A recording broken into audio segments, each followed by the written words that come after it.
عزیز دوستو، میں نے چند باتیں آپ سے عرض کرنی ہیں۔ انسانی طبیعت کا نا ایک مزاج ہے کہ آپ کے کپڑوں پر کوئی داغ لگ جائے نا تو آپ پریشان ہو جاتے ہیں۔ کسی بندے کے گلے کا کوئی ایک بٹن ٹوٹ جائے نا تو کوئی اور بندہ اسے نوٹ کرے نہ کرے، وہ بندہ خود بڑا پریشان رہتا ہے کہ میرے گلے کا بٹن ٹوٹا ہوا ہے۔ یہ بات بوجھ بن جاتی ہے۔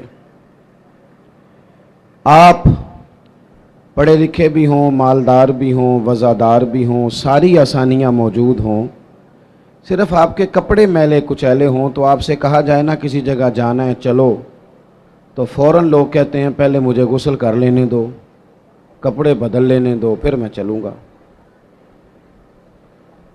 آپ کسی کے گھر جا رہے تھے، اس کے گھر میں بہت کھلی جگہ ہے بٹھانے کی اور کھانا کھلانے کے لیے وسیع دسترخوان ہے، ساری آسائشیں اور آسانیاں موجود ہیں، لیکن اس نے گھر کی صفائی نہیں کی ہوئی۔ آپ اچانک اسے کہیں میں آ رہا ہوں تو وہ کہتا یار تو نے بڑی زیادتی کی، تو مجھے فون کرتا میں صفائی تو کر لیتا۔ انسان کی طبیعت کا یہ تقاضا ہے کہ وہ صفائی کو، ستھرائی کو پسند کرتا ہے۔ کوئی ایک آدھ بوجھ رہ جائے اسے دشواری ہوتی ہے، دقت محسوس۔ اس کی آواز اگر کھل سکتی ہے تو کھولیں ذرا تھوڑی سی، اسے دشواری ہوتی ہے۔ اور جب انسان 2-3 دنوں کا تھکا ہوا، میں اب صبح نکلا تھا، دوپہر میں چنوٹ گیا تھا، اسی طرح ہزاروں لوگ الحمدللہ تشریف لے آئے، ان سے بات کر کے کوئی ذریعہ بنا خیر جمع کرنے کا۔ اب آپ کی زیارت ہو رہی ہے، کل اللہ موقع بنائے گا تو قصور جائیں گے انشاءاللہ۔ تو آپ سفر کرتے ہیں، آپ آتے جاتے ہیں، آپ لوگوں سے ملتے ہیں، تو آپ اگر آپ محسوس کریں نا کہ یار یہ نا میں نے بال میرے بکھرے ہوئے ہیں، ٹوٹے ہوئے ہیں، تو محسوس کرتے ہیں یار کوئی دیکھے گا تو کیا کہے گا۔ 2 جوڑے بھی بعض لوگوں کو دن میں تبدیل کرنے پڑتے ہیں، وہ آسودگی حاصل ہوتی ہے، اس سے تسلی محسوس کرتا ہے آدمی۔ آپ 2-3 دنوں کے تھکے ماندے جب جا کے غسل کرتے ہیں نا گھر میں تو اتنی کوئی وزن نہیں ہوتا مٹی کا یا کپڑوں کا، لیکن آپ غسل کر لیتے ہیں تو اپنے آپ کو ہلکا پھلکا محسوس کرتے ہیں۔ انسان کی طبیعت کا تقاضا ہے کہ تھوڑے سے بھی اگر میل کچیل اس کے ظاہری جسم پہ لگ جائے تو وہ تکلیف محسوس کرتا ہے۔ بس سمجھ لیں اس بات کو کہ اگر ظاہر پر 1-2 دھبا ہو تو بندہ بے چین رہتا ہے، تو اگر دھبے باطن پہ ہوں تو اگر دل پہ دھبے لگ جائیں نا، لالچ کا، ہرس کا، ہوس کا، حسد کا، عداوت کا، بغض کا، لوگ کہتے ہیں پتہ نہیں کیا بات ہے میں بور ہو رہا ہوں، پتہ نہیں کیا بات ہے مجھے کیا ٹینشن ہے، پتہ نہیں سارا کچھ ہے۔ تو میں کہتا ہوں سارا کچھ ہے پر ایک ٹینشن بھی ہے آپ کو کہ مجھے دیکھ کوئی نہیں رہا، ایک مسئلہ بھی ہے کہ میری ذرا شہرت ہو جائے، ایک پریشانی بھی ہے کہ میری بھی ذرا کبھی کوئی فوٹو آنے لگ جائے، تو اس نے بے چین کر دیا، بے قرار کر دیا۔ آپ کے پاس سارا کچھ ہے لیکن وہ جو بھائی تھوڑا سا 4 پیسوں میں آگے نکل گیا وہ برداشت نہیں ہو پا رہا، اس نے اندر جوار بھاٹا برپا کر دیا ہے باطن میں۔ یہ جو اندر کے دھبے ہوتے ہیں یہ انسان کو بے چین کر دیتے ہیں، بے قرار کر دیتے ہیں۔ وہ ویسے وہ دوائیاں کھاتا پھرتا ہے، دم کراتا پھرتا ہے، علاج کراتا پھرتا ہے، لیکن رب فرماتا ہے میں نے تمہارا علاج کر دیا ہے۔ مالک کس طرح؟ فرمایا میں نے تمہیں اپنا محبوب جو عطا فرمایا ہے۔ کما ارسلنا فیکم رسولا منکم یتلو علیکم آیاتنا ویزکیکم، فرمایا میں نے تمہیں میں سے تمہیں رسول دیے ہیں، وہ تم پر میری آیتیں پڑھیں گے اور تمہیں پاک فرما دیں گے۔ جب تزکیہ ہو جائے گا نا، اندر کی صفائی ہو جائے گی، پاکیزگی ہو جائے گی، تو پھر کوئی مکان نہیں حضرت بلال حبشی کے لیے رہنے کے لیے، کوئی مکان نہیں، مسجد میں سوتے ہیں۔ پھر کوئی مکان نہیں ان کے پاس، کوئی ان کے پاس جائیداد نہیں، کوئی مال نہیں، سادہ کپڑے پہنتے ہیں، کوئی ظاہری عہدہ نہیں، لیکن حال یہ ہے کہ محبوب فرماتے ہیں معراج سے واپس آ کر بلال کیا عمل کرتے ہو؟ یا رسول اللہ کیا ہوا؟ فرمایا میں معراج پہ گیا تھا، میں نے تو تمہارے چلنے کی آواز جنت میں بھی سنی ہے۔ جب آپ اندر سے مطمئن ہو جاتے ہیں، 2-3 باتیں آپ کی خدمت میں عرض کرنی ہیں۔ طبیعت جب تک بے لوث نہیں نہ ہوتی، جب تک اخلاص نہیں آتا، تب تک اطمینان نہیں ہوتا۔ یہ جو لالچ ہوتا ہے نا، ہرس، ہوس، طمع، یہ اتنی بڑی گھٹن ہے کہ آپ، اور یہ اتنا بڑا لالچ کا، ہرس اور ہوس کا پیٹ اتنا بڑا ہوتا ہے کہ اس میں سارے خزانے بھی ڈال دیے جائیں تو یہ پیٹ بھرتا نہیں۔ جب آپ لالچ کے رشتے دنیا میں قائم کر لیتے ہیں، جب آپ کچھ لوگ کچھ دو کی پالیسی کی بنیاد پر جینا چاہتے ہیں، تو پھر زندگی ایک مشین کی طرح گزرتی ہے۔ پھر انسان انسانوں سے نہیں ملتے، جیبوں سے ملتے ہیں۔ پھر آج جو حال ہم ارد گرد دیکھ رہے ہیں کہ ایوان اقتدار سے لے کر بچی اور بچے کا رشتہ طے کرنے تک ہر چیز سے پہلے دولت دیکھی جاتی ہے، ہر چیز سے پہلے سرمایہ دیکھا جاتا ہے۔ کسی جگہ بھی آپ کو بڑا ہونے کے لیے، عزت کرانے کے لیے پہلے یہ بتانا پڑتا ہے کہ میری جیب میں مال کتنا ہے۔ نبی پاک صلی اللہ تعالی علیہ وسلم نے ہمارا تزکیہ یہ کیا ہے کہ حضور نے ہمیں بے لوث، اخلاص والی، درد والی اور مروت والی زندگی گزارنے کا کہا۔ حضور علیہ السلام کی مکمل سیرت کو آپ پڑھیں گے نا میرے عزیزوں، تو یک طرفہ نیکی کا کہا حضور نے۔ یک طرفہ نیکیاں تجارت نہیں ہوتی کہ سامنے والا بھی کرے گا تو میں بھی کروں گا۔ حضور نے فرمایا نیکی یک طرفہ کرنی ہے، اپنی سیرت میں فرمایا، اپنے عمل سے فرمایا۔ نیکی یک طرفہ کیا معنی ہے؟ کوئی کرے نہ کرے، ہم مدینے والے کے ماننے والے ہیں، ہم نے نیکی کر کے چھوڑنی ہے۔ اخلاص جب آ جاتا ہے نا، للہیت جب آ جاتی، کوئی 24 گھنٹوں میں 2 کام تو بندہ صرف اللہ کی رضا کے لیے کرے، 2 کام تو اللہ کی رضا کے لیے کرے۔ ایک تو اللہ کی ہر کام میں دکھاوا ہے، ہر کام میں تسن، بڑا بڑا مذہبی، یہ مذہبی سٹیج ہوتا ہے نا ہمارا، یہ مذہبی سٹیج ہے، یہ ہونا چاہیے نا بڑا اخلاص والا، بڑا درد والا۔ لیکن اگر کوئی سماجی آدمی، سیاسی آدمی رہ جائے سٹیج پہ بیٹھنے سے، تو ہو سکتا ہے سویرے لڑائی شروع ہو جائے، فلاں نہیں آیا۔ کوئی پیر صاحب اگر رہ جائیں، پیچھے رہ جائیں، تو اگلے دن ہو سکتا ہے وہ کہیں کہ آئندہ آپ کی محفل کا بائیکاٹ کرنا ہے، آپ نے تو، میں تو صدارت کے قابل تھا اور مجھے نیچے بٹھا دیا۔ او بھائی کوئی تو ایسی جگہ ہو نا، کوئی تو ایسا مقام ہو جہاں یہ ساری چیزیں نکل جائیں، خالص اللہ کی رضا کے لیے انسان کام کرے، خالص۔ میرے رسول پاک صلی اللہ تعالی علیہ وسلم نے سامنے والے کا انداز دیکھ کر اس کے ساتھ نیکی نہیں فرمائی، بلکہ کریم کا تو ایک منفرد طریقہ ہے پیار کرنے کا۔ ارسلت الی الخلق، فرمایا میں مخلوق کا رسول ہوں، مخلوق کا۔ حضور کا تو دل غیروں کے لیے بھی بڑا دھڑکتا تھا، نہ ماننے والوں کے لیے بھی بڑا دھڑکتا تھا۔ بدر میں جو لوگ آئے تھے وہ کوئی پھول کی پتیاں لے کے تو نہیں نہ آئے تھے، بدر میں جو لوگ آئے تھے وہ گھی شکر لے کے تو نہیں نہ آئے تھے، وہ تو تلواریں لے کے باقاعدہ لڑنے کو آئے تھے۔ وہ سارا کچھ کرنا چاہتے تھے جو عرب کے لوگ اپنے دشمن سے کیا کرتے تھے، معاذ اللہ۔ وہ پہلے قتل کر دیتے، پھر ناک کاٹ ڈالتے، پھر کان کاٹ ڈالتے، پھر وہ ٹکڑے کر دیتے۔ وہ سارا کچھ کرنے آئے تھے۔ اللہ نے مسلمانوں کی مدد کی۔ 313 1000 کے مقابلے میں لڑے، پر جب رب مدد کرے تو پھر کامیابیاں آیا کرتی ہیں۔ نتیجہ کیا نکلا؟ صرف 14 مسلمان شہید ہوئے، 70 کفار کو قیدی بنا کے لایا گیا۔ میں نے کہا یہ پھول پتیوں والے لوگ نہیں تھے، گھی شکر والے نہیں تھے، تحفوں کے تبادلے والے نہیں تھے، یہ پتھر مارنے والے تھے، کانٹے بچھانے والے تھے، تکلیف دینے والے تھے، چوکوں میں، چوراہوں میں، گلیوں میں، کمروں میں بیٹھ کر اسلام کے خلاف منصوبہ بندی کرنے والے تھے۔ نبی پاک علیہ السلام کو کیسے معاذ اللہ تکلیف پہنچائی جائے اس کے لیے یہ پلان کرنے والے تھے۔ لیکن حضرت انس بن مالک فرماتے ہیں میں جب بدر کے وہ قیدی آئے تو ظاہر ہے ہمیں غصہ تھا، انہوں نے بڑا ستایا تھا، ہم نے ذرا رسیاں زور سے باندھی ان کی۔ میں آپ سے عرض کروں، نہیں درد رہا ہمارے دل میں، زیادہ سے زیادہ اپنے بچوں کے لیے دل دھڑکتا ہے، تھوڑا سا اور کبھی دوسرا نمبر آئے تو بہن بھائیوں کا، ورنہ وہ ریڑھی والا میرا کیا لگتا ہے، ورنہ یہ تو اس طرح لگتا ہے کہ جیسے یہ انسانوں کے جتھوں کو ہم نے جانوروں کا جتھا سمجھنا شروع کر دیا۔ جب لیڈروں کی گاڑیوں کے پیچھے لوگوں کے بچے دھوپ میں بھاگتے ہیں تو وہ اندر ہو کے خوش ہوتے ہیں، وہ ہاتھ ہلاتے ہیں. آپ کیا دیکھ رہے ہیں؟ یہاں کچھ تماشے لگے ہوئے ہیں. یہ بے ہنگم انداز آپ کا. وہ جس آدمی کو بڑا راضی ہونا چاہیے تھا کہ میں لائن میں لگا ہوں، جس طرح میری قوم تکلیف میں ہے میں بھی اسی طرح ہوں، لیکن وہ قوم جو ہے بیچاری وہ کہہ رہی ہے کہ صرف ڈاکٹر چیک کر لے، صرف بتا دے مریض کو کیا ہے، اگر کہیں اور شفٹ کرنا ہے تو اس کے لیے بھی وہ سفارش لیتی ہے.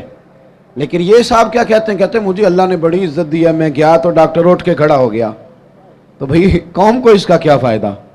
ڈاکٹر کو بھی آپ سے کوئی کام ہوگا. وہ میں جمعے میں دوستوں سے کہہ رہا تھا کہ ہمارے حکمران کہتے ہیں میں بڑا خوش نصیب ہوں، جو بھی جاتا ہے وہ کہتا ہے میں بڑا خوش بخت ہوں، میرے لیے کعبے کا دروازہ کھلا ہے. تو میں کہتا ہوں کعبے کا دروازہ کھلنا کمال نہیں، کعبے والے کی بات ماننا کمال ہے. اگر کعبے کے اندر جانا تم نے کمال سمجھا ہے، وہاں تو 360 بت بھی بڑی دیر رہے ہیں، وہاں جانا تم نے کمال سمجھ لیا. یہ دیکھو کعبے والے کی بات مانی ہے. اور جو تمہیں کعبے کا دروازہ کھول کے دیتے ہیں ان سے کہو چلو ہمارے بے گناہ قیدیوں کے لیے جیل کے دروازے ہی کھول دو، جو بے گناہ ہیں ان کو ہی چھوڑ دو. لیکن ہم نے بات ٹھیک ہے. اور پیر صاحب بھی کہتے ہیں میں جناب گیا تو بینک والا اٹھ کے کھڑا ہو گیا. بھئی یہ کیا بات ہوئی؟ آپ بھی نہیں لائن میں لگنا پسند کرتے؟ آپ کو بھی نہیں اس بات کا خیال آیا کہ کتنا لوگ دھوپ میں جل رہے ہیں اور میں آیا ہوں اور میں نکل گیا ہوں؟ خدا کے بندو، جب تک بے لوث درد نہیں ہوتا تب تک سمجھ لو سینوں میں دل نہیں ہے، پتھر ہیں. فقط اپنے لیے دھڑکتے ہیں، فقط اپنے بچوں کے لیے.